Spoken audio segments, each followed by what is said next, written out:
The best-selling motorcycle brand in Colombia is not Honda, it is not Yamaha, and it is not Suzuki. In 2025, the brand that outsold every one of them was Bajaj, a company from India that 35 years ago sold essentially nothing anywhere in the Americas. More than 185,000 machines in a single year, in a country that had just broken 1 million new motorcycles for the first time in its history and walked straight into the 10 biggest markets on the planet. But here is the part nobody tells you. Bajaj did not do this alone, and the company that put the very first Bajaj on a Colombian street was not Indian at all.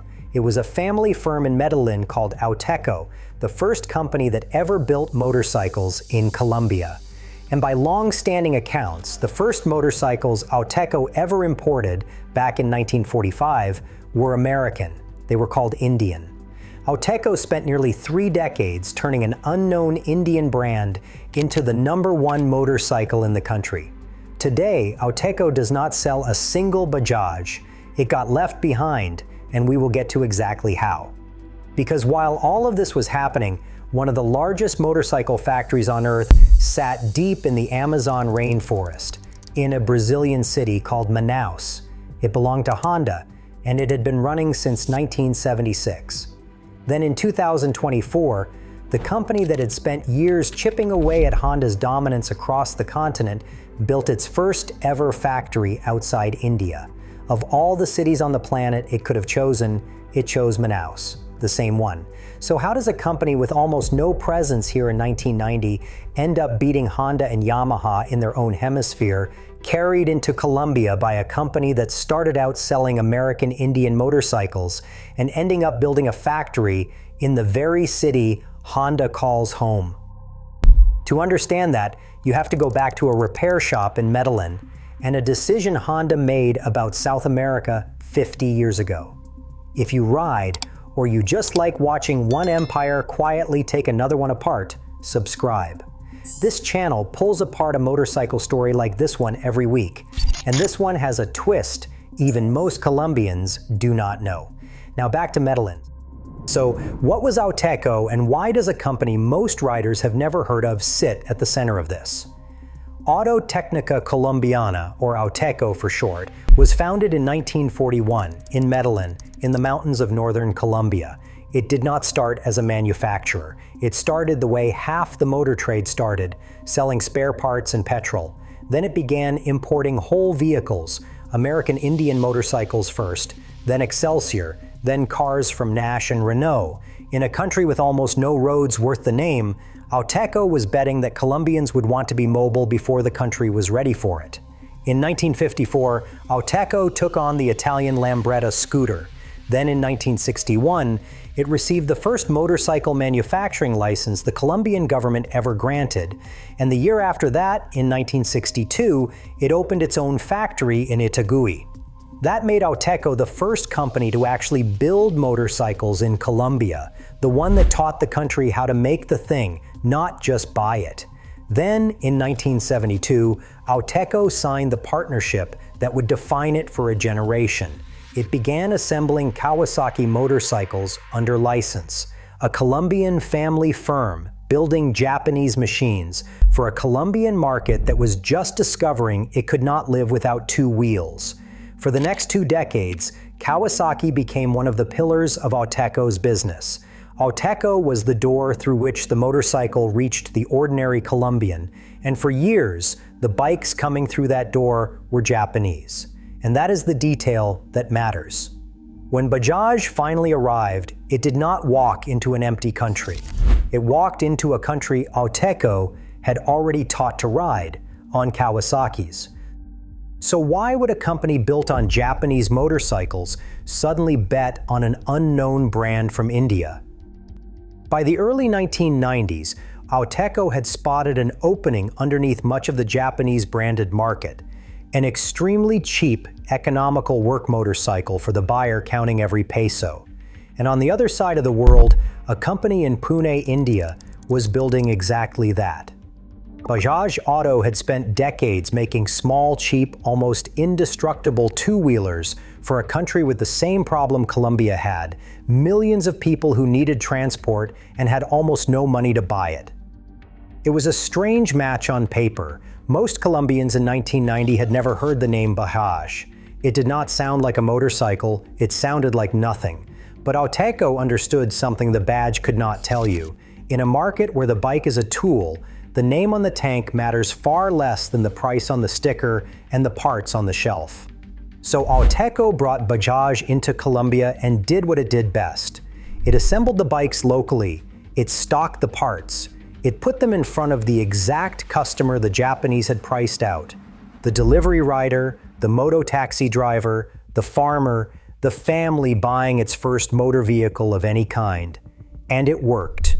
Model by model, the Bajaj Boxer, the Pulsar, the Discover became ordinary sights on Colombian roads. The unknown Indian name became, over 20 years, the most common motorcycle in the country.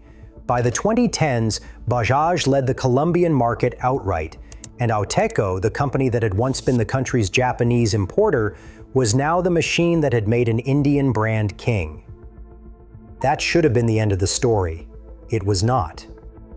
Now, to understand why that mattered so much, you have to look at who was supposed to own this continent. Back in 1976, Honda made a decision about South America that still shapes the map today. It opened a motorcycle plant in Manaus, Brazil, a city surrounded by Amazon jungle, far from Brazil's big southern cities, reachable mainly by river and by air. Honda had built its very first overseas plant more than a decade earlier in Belgium, back in 1963. But Manaus was the one that would become the foundation of its grip on South America. And the first bike off the Manaus line was a model called the CG125. That factory became a fortress, the base of the largest motorcycle manufacturer in South America and one of the biggest motorcycle plants on the planet. It has produced more than 31 million motorcycles. It employs close to 9,000 people. And the descendant of that first CG125, a bike now called the CG160, outsells every other vehicle in Brazil. Every car, every truck, every other bike on the road. At more than 478,000 registrations in 2025. It is the single best-selling vehicle in the country, cars included, outselling the best-selling car by roughly 3-to-1. So this is the situation while Bajaj is climbing the charts in Colombia. On the same continent, Honda is not some faded name. It is the most dominant vehicle manufacturer in the largest market on the continent, running one of the biggest motorcycle factories on Earth. If any company on Earth was positioned to crush a cheap Indian challenger across South America, it was Honda. It had the plant, the parts, the reputation, and the 50-year head start. And in Colombia, it still lost. The question is why, and the answer starts with a divorce. So if Bajaj was winning, why would it blow up the very partnership that made it a winner? Here is what happened. In 1919, Auteco reorganized itself, spinning off a new company, Auteco Mobility, that kept its own house brands, a Colombian marque called Victory, plus Kimco, Kawasaki, and Benelli. Bajaj stayed put for the moment, but the following year came the real rupture. Bajaj walked away from Auteco, the partner that had built it from an unknown name into the market leader, and handed its entire Colombian business to someone else. That someone was Grupo UMA, a Central American business group headquartered in Guatemala, tied to the Campolo family, whose fortune had come from coffee and sugar, not motorcycles. UMA had one thing Auteco could not offer. It had already been distributing Bajaj across Central America for years. The deal was finalized on the 3rd of September 2020, and the most valuable motorcycle franchise in Colombia changed hands in the middle of a pandemic. And it nearly went wrong immediately. Handing a market this size from one distributor to another is like swapping the engine on a moving motorcycle. Dealers had to be re-signed, parts networks had to be rebuilt, and all of it happened in the middle of a pandemic, months before the new deal was even finalized. That July, by the monthly count, Yamaha outsold Bajaj, roughly 11,800 machines to 9,800, and for the first time in years, the Indian brand that had ruled Colombia lost the top spot. Whether the handover caused it or the pandemic did, nobody can say for certain. But Bajaj was changing partners at the worst possible moment. For a moment, it looked like Bajaj had thrown away everything Auteco built for it. The crown was gone. The obvious ending was already written. Arrogant foreign company fires the partner who made it and pays for it. Except that is not what happened next either. So how does a company that just lost the lead during a pandemic with a brand new distributor claw its way back to number one? Not with a better motorcycle, and not by inventing a dealer network that Honda had somehow forgotten to build.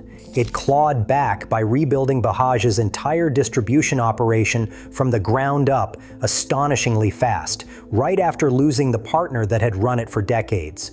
And this is the part the price comparison videos always miss. Grupo UMA did not try to win Colombia from a showroom in the capital. It went the other direction, into the small towns, the mountain municipalities, the places where most Colombians actually live, and where a broken down bike means no income until it is fixed. UMA built out more than 450 new stores and more than 500 service centers across the country.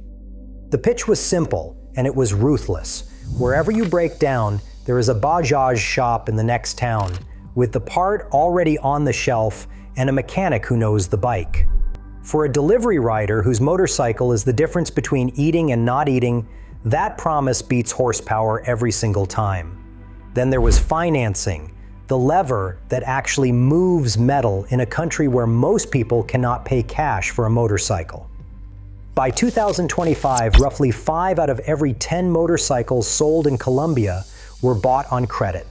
UMA leaned into that hard, with 16 separate financing partnerships with banks and lenders, and depending on the buyer, some of those programs could cover almost the entire price of the bike.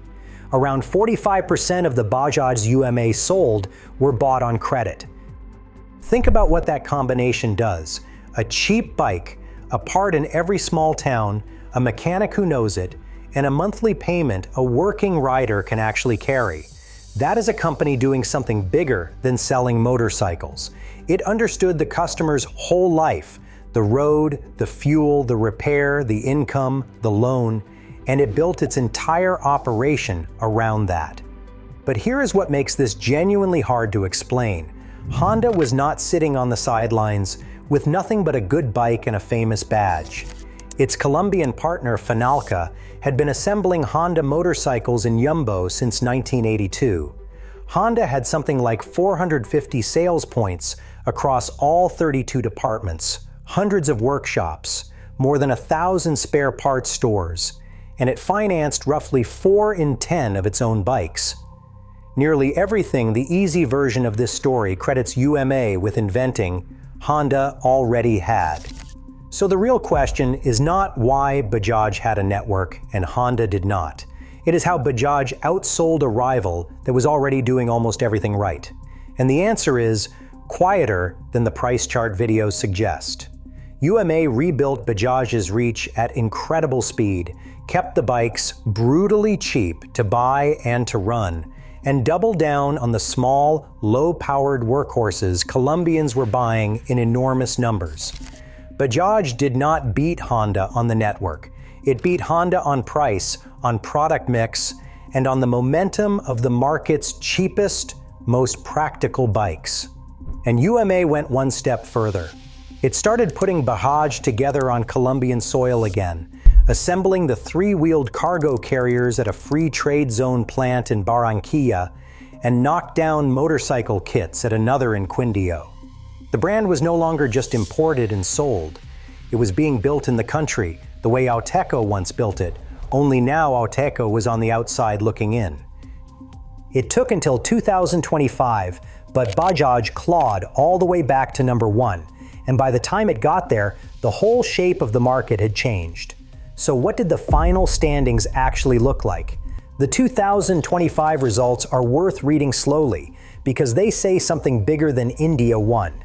Depending on which body you count, and Colombia has 2, and Demos and the industry chamber Andy Finalco, so the exact numbers move by a few thousand. The story at the top is the same. Bajaj finished number 1 with roughly 185,000 motorcycles registered in Colombia. Yamaha, which had actually led the country in 2024, fell all the way to third at about 167,000, barely growing while everything around it accelerated. It held on to third by a hair, finishing ahead of fourth place Suzuki by somewhere between 50 and 120 machines, close enough that on a different day the order flips. And Honda, the company with the biggest factory on the continent, finished fifth at somewhere between 134,000 and 136,000 depending on the data set. Fifth, in a market it once expected to own. But here is the twist. The India beats Japan version leaves out, and it is the most interesting number on the whole list. The second best-selling motorcycle brand in Colombia that year was not Japanese, and it was not Indian, it was Colombian. A homegrown brand called AKT sold around 177,000 motorcycles, more than Yamaha, more than Honda, second only to Bajaj. Sit with that for a second. In its own hemisphere, in one of the fastest growing motorcycle markets on earth, Honda was beaten by an Indian brand and a Colombian one, and it finished behind both. This was never really a simple story of one country's engineering beating another's. It was a story about who best fit the actual rider on the actual road. And in 2025, two brands that were not Japanese, one Indian and one Colombian, hit that sweet spot of price and practicality harder than anyone, harder even than a Honda that had been selling and building bikes in Colombia for over 40 years. And the whole country was moving. Colombia crossed 1.1 million new motorcycles that year, up roughly 35%, which pushed it into the 10 biggest motorcycle markets in the world. The motorcycle had stopped being something Colombians aspired to and become something they depended on, a working tool for millions the cruiser market never thinks about. Bajaj did not just win Colombia, it won it at the peak of the biggest boom the country had ever seen. And then the story served up a coincidence almost too neat to be true. So where did Bajaj decide to plant its very first factory outside India? On the 25th of June 2024, Bajaj Auto opened that plant. Of all the places on earth it could have chosen, it chose Manaus, Brazil. The exact city where Honda has built motorcycles since 1976. Quick side note here, because it is too good to skip. You might reasonably ask why two motorcycle giants from opposite sides of the planet both build bikes in a city ringed by Amazon rainforest, far from their customers and reachable mainly by boat and plane.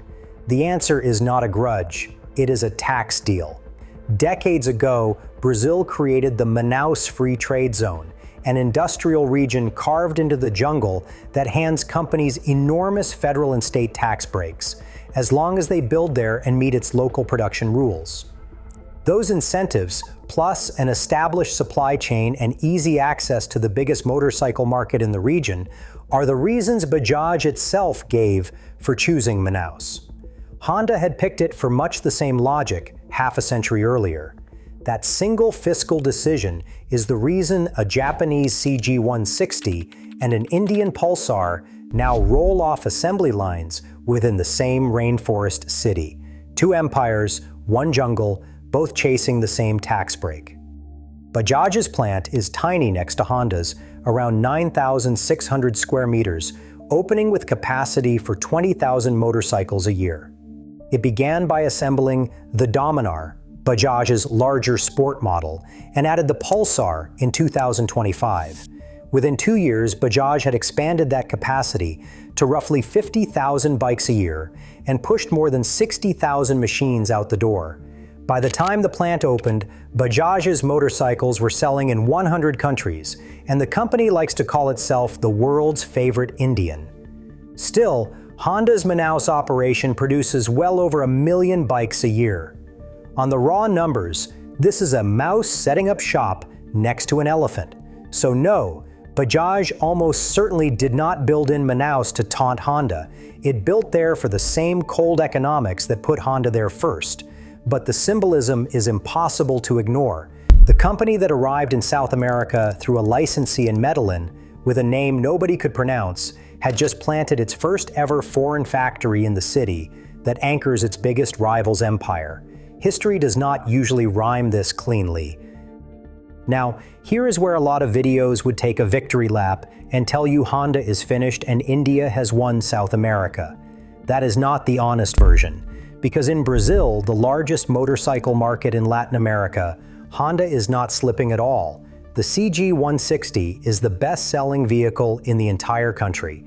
The Manaus plant has built more than 31 million motorcycles, and in October of 2025, Honda committed another 1.6 billion reais, roughly $300 million US, to expand it further through 2029. Companies in retreat do not pour money into a bigger factory, and Honda did not forget to show up in Colombia either. It had local factories, a nationwide dealer network, and financing, all of it. Its Colombian sales did not even fall that year. They grew by about 51%. Honda had a great year. The market simply exploded faster, and the brands above it sold so hard that a jump like that still left Honda in fifth. And it was not only Colombia. Bajaj has become a serious force across the region, from Peru to Central America, though it is worth being precise. In Peru, for instance, Honda still leads the market, and Bajaj is a major player rather than the runaway number one. Behind all of it sits an export wave. In 2025, India shipped a record 4.3 million motorcycles worldwide, its highest total ever, up about 27% in a year, with Latin America one of the standout growth regions, led by Colombia and Brazil. Bajaj alone accounted for something like 43% of all of India's motorcycle exports. So this was never Honda abandoning Latin America. It is how ferociously competitive these markets have become, competitive enough that even a company doing nearly everything right can be outsold on sheer volume by rivals whose bikes land dead on the local price and the local jobs. So why does any of this matter to a rider sitting in Ohio or Yorkshire or Queensland who will probably never buy a Bajaj? Because it is the same lesson the whole motorcycle world keeps relearning and keeps forgetting. The people who win these markets are almost never the people selling the most impressive machine. They are the people who understood, better than anyone else, what the customer actually needs the machine to do. In markets like Colombia, a motorcycle is not a weekend toy or a midlife statement. It is daily transport, and for millions of households, the thing that earns the income. The American rider's instinct that the serious motorcycle is the big, expensive chrome one, and the little commuter is what you buy when you cannot afford a real bike, is exactly backwards from how much of the planet actually thinks. In Bogota, the bike that pays your rent is the serious machine. The $20,000 cruiser that goes out twice a month is the curiosity. Bajaj won by taking the unglamorous customer seriously. Auteco opened the door. UMA rebuilt the network, the financing closed the deal, and a factory in the Amazon put an exclamation point on it. Every one of those moves came back to the same thing, knowing exactly what the rider needed and building the whole business around it. That is what actually decides these markets. Which brings me back to where we started, a company with almost no presence in the Americas in 1990, sitting at number one in Colombia in 2025, carried in by a Colombian firm that began by importing American motorcycles called Indian, and finishing by building a plant in Honda's own rainforest. The company that made it all possible, Auteco, does not sell a single Bajaj today. It is still very much alive, still a major force in Colombian motorcycling with brands like TVS, Victory, and Kawasaki. It simply no longer sells the machine it spent 3 decades building into a king. The door you open is not always the door you get to walk through. So here's what I want to know from you, because you actually ride. If your motorcycle had to earn your living every single day, 100 miles of broken roads, no time for downtime, a mechanic needed in every small town, which brand would you trust to do it? The reliable, expensive Japanese machine, or the cheap Indian one with a parts shop in every village? Drop it in the comments. I read them. And next week, I am going after the other half of this story. The American brand actually called Indian, the one that just got sold off to a private equity firm while real Indian motorcycles were conquering a continent. That one is even stranger than this. See you then.